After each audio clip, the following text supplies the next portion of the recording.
Mae ni nôl at y bwrdd di I feddwl chydig bach mwy am yr disgyrchiant yma sy'n holl bwysig i'r arbrawf heddi. A hwn yw'r peth y grym sy'n yn cadw ni ar wyneb y ddaear ac yn wir yn cadw pawb arall ar wyneb y ddaear sy'n ots ble maen nhw. A'r un grym sy'n cadw'r lleiad yn ei llwybr, yn ei orbit o gwmpas y ddaear, a'r un peth sy'n cadw y ddaear yn sownd i'r haul I gadw ni yn yn orbit o gwmpas yr haul. A mae'r grym yma yn rhywbeth sy'n bodoli trwy'r bydysawd a sy'n ond yn dibynnu ar y mas.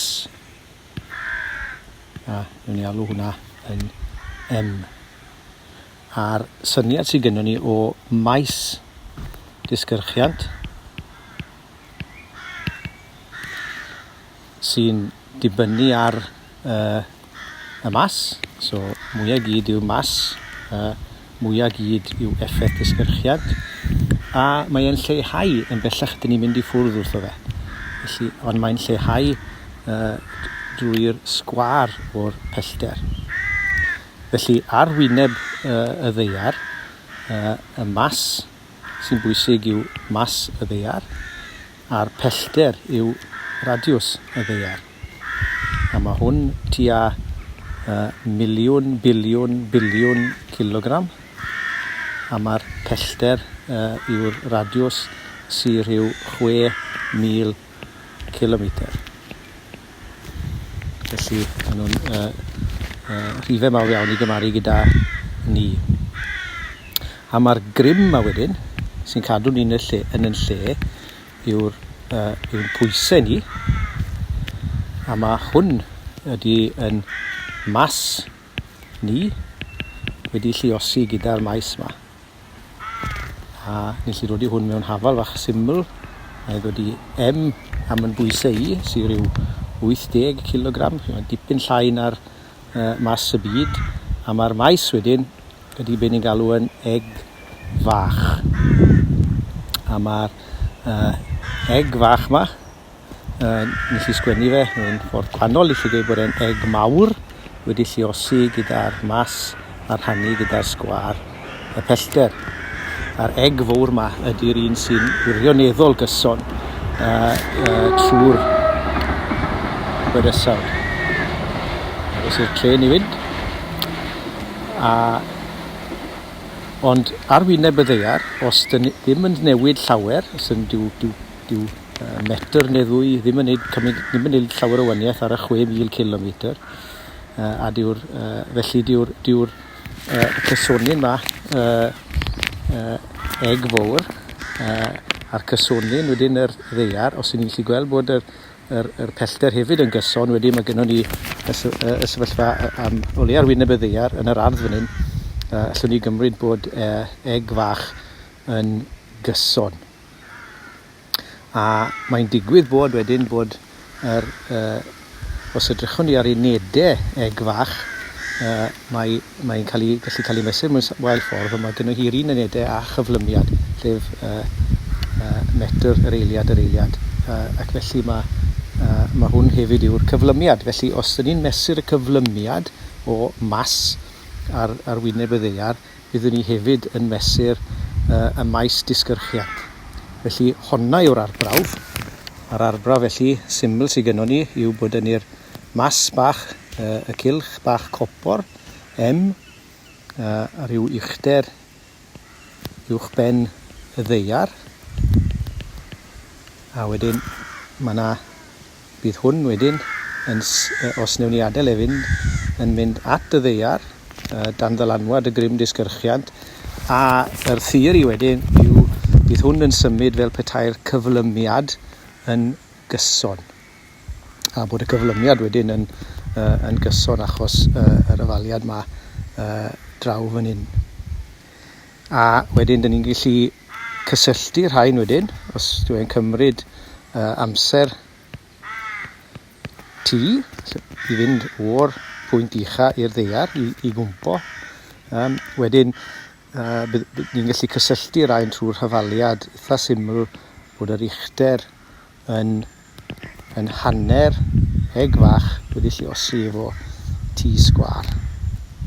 Ac felly beth o'n i'n neud yn yr arbrawf oedd mesur yr uchder, mesur yr amser, a wedyn petai ni'n cael cyfres o ddata, byddwn ni wedyn yn gallu creu graff, a cofio bod y hyfaliad graff ydy yn M lluosi efo X adio ec, a beth sydd gyda ni fan hyn felly yw bod M yn hanner eg fach os dyn ni'n creu graff o'r uchder yn erbyn yr amser sgwar, a bydd yr cysonyn ec yn 0. Felly, beth dylen ni gael yw graff sy'n mynd trwy'r 0. Nawr te, gofyn wedyn mynd at y fideos, deall yr amser, dyn ni'n gwybod sawl ffram sy'n mewn eiliad, mae yna 30 yn y fideo cyffredin, a mae yna 240 yn y fideo slow-mo, ac felly beth byddwn ni'n neud mewn y math mae Arbrawf yn y brifysgol yma, neu yn yr ysgol, yw byddwn ni'n mynd trwy'r data a cael cymaint o gywirdeb allan ohonyn nhw a phosib. Dwi'n mynd i wneud ychydig bach yn fler heddi, dim ond mwyn dangos beth y peth. Felly newn ni gymeryd rhai o'r pwyntiau data o'r fideos, a mae hwn yn neud 2 beth i ni. Byddwn ni'n profi bod yr hyfaliad yn gywir, a wedyn cael gwerth ar y grafiad, a wedyn mae hwnnw wedyn yn rhoi gwerth i ni wedyn am maes disgyrchiant yma, y peth holl bwysig yma sy'n galluogi ni i fod ar y ddaear ac yn wir i ddianc o'r ddaear allan i'r gofod. Dwi'n ei glirio'r sgrin yma. Os newn ni gymryd felly rhai o'r mesuriadau yma am yr uchder wedi mesur mewn metr, yr amser wedi mesur mewn eiliadau, a wedyn mwyn ni'n cyfrifo'r amser sgwar mewn eiliadau sgwar. Gwn ni gymryd 4 pwynt data, allwn ni ddefnyddio'r fideos i gael llawer mwy yn rhain wrth gwrs, ond jyst 4 yw'r rhain. So dim pwynt 11, dim pwynt 39, dim pwynt 56, a reit ar y gwylod dim pwynt 90. A'r amser wedyn, dyn ni'n cael o'r fideos dim pwynt 13, dim pwynt 23, dim pwynt 33 a dim pwynt 43. A wedyn cyfrifo hwn wedyn T sgwar, dim pwynt dim 18, dim pwynt dim 54, dim pwynt 11 a dim pwynt 19. A rhoi'r rhain ar y graff. Ni fel arfer yn neud hwn bach mwy taclus gyda cyfrifiadur, ond na fe, dyle hwn dangos beth ni'n trial neud yma. A wedyn mae'r graff o T sgwar mewn eiladau sgwar a uchder mewn metre, a mae hwn dim pwynt 1, dim pwynt 2 ar yr uchel fyna, a mae dyn ni dim pwynt 2, dim pwynt 4, dim pwynt 6, dim pwynt 8 ac 1 fyna. A os newn ni rhoi y data i fewn, bydd gynnon ni'r 4 pwynt yna, yna, yna, a fyna. A wedyn, os ywch chi rhoi tywydd bach o ffydd yno bod rhain yn cyfateb i linell syth, a oherwydd bod hi'n linell syth, mae hwn yn profi wedyn bod ni wedi gallu defnyddio'r hyfaliad am linell syth, ac felly mae hwn yn ei hun yn profi bod yr uchder o leia o fewn y data yma yn mynd yn union, newid yn union gyda'r amser sgwar, a wedyn os newn ni fesur neu yn yr achos yma amcan gyfru y graddiant. Mae'r graddiant tua 1 wedi rhannu gyda 0.2, a mae hwnna wedyn yn galluogi ni gyfrifo'r eg fach, a mae hwnnw'n tua 10 metr yr eiliad sgwar. Felly mae hwnna'n agos iawn i'r gwerth byddwn ni'n disgwyl am yr gyflymiad, maes disgyrchiant ar wyneb y ddaear. Felly mae'r darn yna wedi bod yn weddol llwyddiannus, a mae bosib wneud yr arfer wrth gwrs bach mwy manwl gyda fwy o ddata. Yr ail beth wnaethon ni wneud oedd edrych ar yr egni, edrych na'r grym. A yn yr achos yma, beth oedd rhaid ni feddwl amdano fe chydig bach yn wahanol. Yr un sefyllfa ystod ni wrth gwrs bod y mas fan hyn, a wedyn bod e'n cwmpo lawr yr uchder yma, lawr at y ddaear.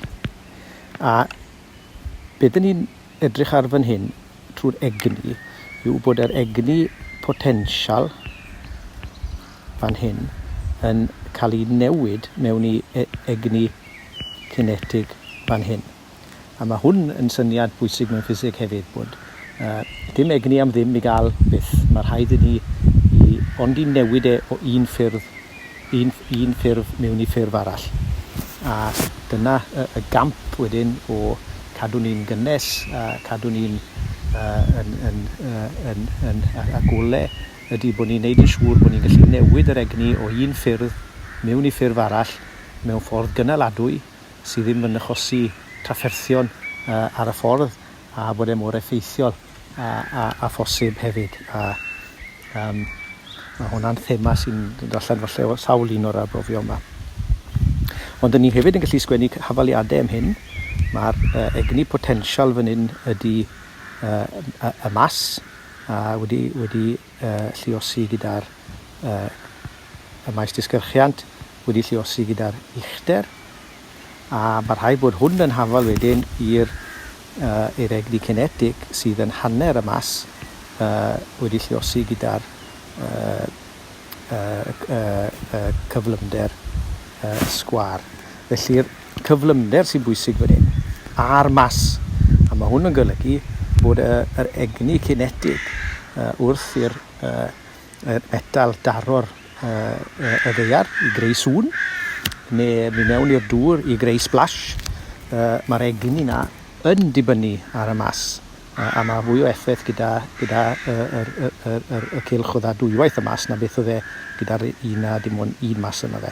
Felly mae'r effaith, bod wrth gwrs, wnaethon ni wneud arbrawf wedyn i weld beth oedd ddigwydd i'r ddau mas, a welon ni bod nhw'n mynd lawr gyda'i gilydd. Felly dyw'r cyflymder yr un peth i'r ddau, a mae hwnnw'n gyson efo'r ffiseg achos bod yr cyflymiad eg fach yma yn dibynnu dim ond ar mas y ddaear, nid ar mas y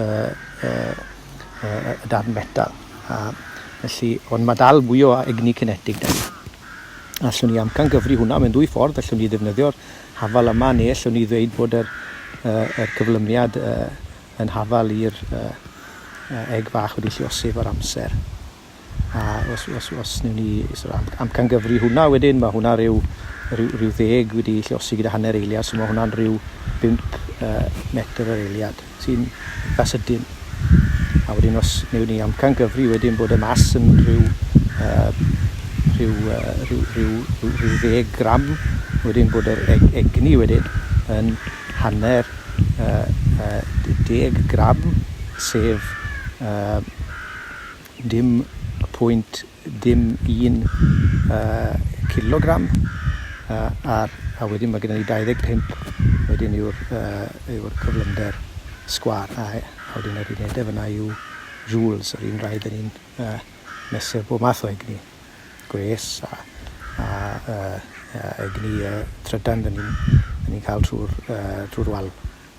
A wedyn os newn ni eitho hwnna mas, mae hwnna wedyn yn dim 0.13 joule. Felly bach iawn yw hwn, Ond wedyn mae'n bosib cynyddu'r effaith yma os newn ni wneud y mas yn fwy a'r cyflymder yn fwy. A ni'n gweld hwn ar y craterau sydd ar y lleiad ar ambell i un o'r planedau, lle falle bod y mas ond yn ryw dinell, ond mae'r cyflymder yn enfawr gan bod wedi cael ei gyflymu gan y maes disgyrchiant hyd yn oed ar y lleiad, lle mae'r maes disgyrchiant wrth gwrs yn dipyn yn llai achos bod y mas yn llai. A'r enghraifft arall wedyn yw falle ffordd bod ni'n defnyddio hwn mewn ffordd gynhyrchiol yw yr enghraifft yn y pwerdau hydroelectric a yn yr un sy'n ni fan hyn yng Nghymru yn Dinorwig. Y syniad yw i fynd o'r ddaear, cael y dŵr o'r ddaear lan, rhoi egni potensial iddo fe pan bod y trydan yn rhad a bod ni'n creu ryw fath o batri wedyn, bod ni'n storio'r egni i gyd yn y llyn ar ben y mynydd, a wedyn pan bod angen yr egni ychwanegol pan mae Cymru'n curo Lloegr yn y rygbi er enghraifft a pawb yn mynd i wneud paned o de, wedyn mae eisiau fwy o egni a wedyn ni'n gadael yr egni nôl lawr a'i droi e nôl mewn i egni cinetic i roed yr egni sydd angen i ni i wneud y ddisiad o de. Felly dyna ni, arbrawf bach syml, ond yn falle dangos i ni pwysigrwydd y syniad disgyrchiant yma mewn sawl ffordd i deithio i'r gofod ac i sicrhau bod y cyflenwad egni ni yn gyson ac yn effeithlon.